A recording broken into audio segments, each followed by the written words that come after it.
Okay, good day guys, no? Meron na naman tayong gagawin dito na Whirlpool automatic washing machine. Ang sabi ng customer guys, meron daw itong E-dito error na nilalabas kapag ginagamit nila, no? So ngayon, ito ang ating titingnan kung maglabas siya ng E-dito. So ayan, testingin natin kung maglabas, no? So ayan, no? Testing natin to guys, no? Tingnan natin kung maglabas siya ng error. Kasi guys, ang A dito, pagdating sa mga gaitong washing machine, dalawa ang pwedeng may sira dyan. Either yung control board or yung driver board, no? So, mas maganda kung maglabas siya ng error, mabilis natin siya ma-identify, no? So, yun guys, okay naman. I-test natin. Okay naman siya sa spin, no? Hindi naman siya naglabas ng A dito. Pero sabi ng customer, ay kapag ginagamit nila, laging hindi daw talaga nakakatapos, dito yung error. So pag ganito guys, ang gagawin namin dito, no, dahil hindi siya naglabas ng error, no, so siyempre mahirapan tayong mag-identify kung aling board ang may problema, yung driver ba or yung control. So ngayon, ang gagawin namin dito, i-check natin yung mga board nito sa likod, no. So, i-visualize na lang natin, no. Titingnan natin. Kasi mahirapan tayo, guys. Pero ang ano namin dito, unahin namin palit, guys, yung pinaka-driver board. Tapos, ipatesting natin sa customer, no. Bibigyan natin siya ng 1-month warranty. Ngayon, pag bumalik pa yung dito ulit, saka natin papalitan yung control board, no. So, ibig sabihin, sa panahon na ito, medyo manghuhula tayo ngayon, no? Kasi nga, hindi siya naglabas ng error. So, ito guys, nandito yung control board, no? Titingnan namin, sisilip namin to. Ito yung control board guys, no? Ayan, no? So, wala naman kami makitang sunog guys dito sa control board, no? So, okay naman, titingnan natin yung mga socket. Okay naman, wala naman tayong nakita, no? So, medyo ano lang, no? Kasi ang sabi niya daw, nung nilinis niya daw ito, nagamit niya pa ng isang bisis, tapos wala na. No, so ang common kasi talaga na problema, no, sa dito ay yung driver. Pero may mga dito error din na control board, no. So ngayon, yun nga ang sinasabi ko guys, na medyo manghula-hula tayo dito sa panahon ito. Kasi nga hindi siya naglalabas ng error. So ang first move na gagawin namin ay papalitan natin yung driver board, no. So yun, binabaklas natin yung pinaka driver board para ito muna yung palitan natin, no. Dito muna tayo sa driver. Kasi nga kung sa control tayo, pwede naman. Pero ang mas marami kasing sira guys, yung driver compare mo dito sa control pagdating sa dito error. Based sa mga experience namin, ay laging sira yung sa driver, no. So siguro sa nagawa namin, isa pa lang yung na-encounter namin na control ang naging problema pagdating sa dito, no. Kadalasan talaga driver board. So ito, ibabalik lang natin to guys yung pinaka-control, no. Lagyan natin ng tali kasi kumakalas yung kumakalas yung cover. Lagyan natin ng tape, no, para hindi siya mapasok ng moisture or babasa, no.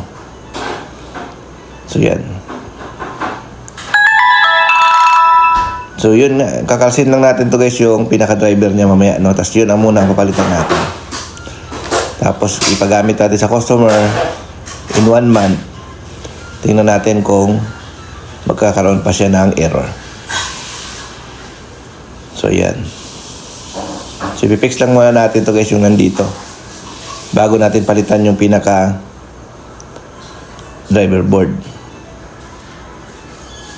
So yan.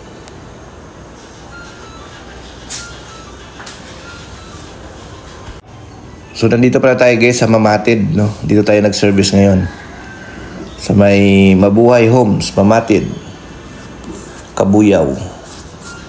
So mga gusto pala magpa-service sa amin, message lang kayo sa aming Facebook page sa Norcia Repair Shop. No, available po sa amin yung parts na yan guys kung kailangan nyo. So yan, no. So ito guys, binubuksan na nga natin yung driver board, no, tinanggal na natin. Kasi papalitan natin, no. So, siyempre, titingnan na rin natin kung anong condition nito. Pero ito talaga ang papalitan natin. Kasi ito yung duda namin na may problema, no. So, yan. So, buksan natin para makita natin. Ayan. So, kung mapansin nyo guys, talagang naiba na pala yung loob niya, oh. Binahayan siya ng langgam, no? Tapos ang iba ditong silikon, nagkatuklapan na. So, maaaring ito nga ang may problema, no? Yan. So, na siya guys? Iba na yung appearance ng board na to. Ibig sabihin, binahayan siya ng langgam. So, ito muna ang palitan natin guys, no? Kasi ito talaga ang duda namin na may problema, no? Ayan, no? Pinasok siya guys ng langgam, binahayan. Ayan. Kaya, tingin ko ito talaga may problema. No? So, yun. Papalitan natin.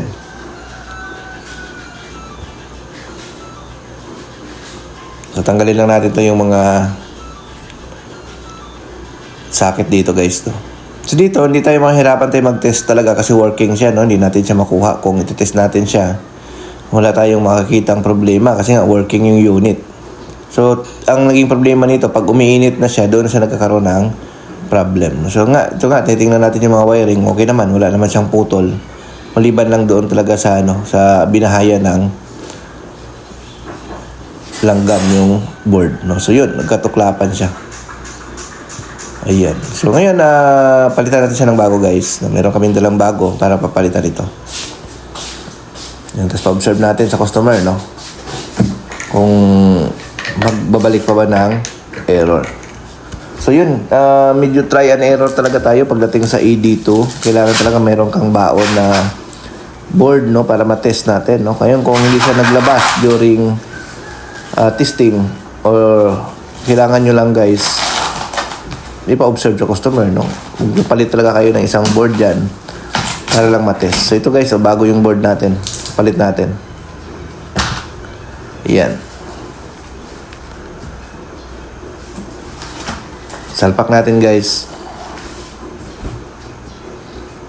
Ayan, tapos pagka na-fix na natin, yun, okay na, no? Testing natin, no? So yun, no? So ito guys, no, yung video na to, kinuha namin to last month, no?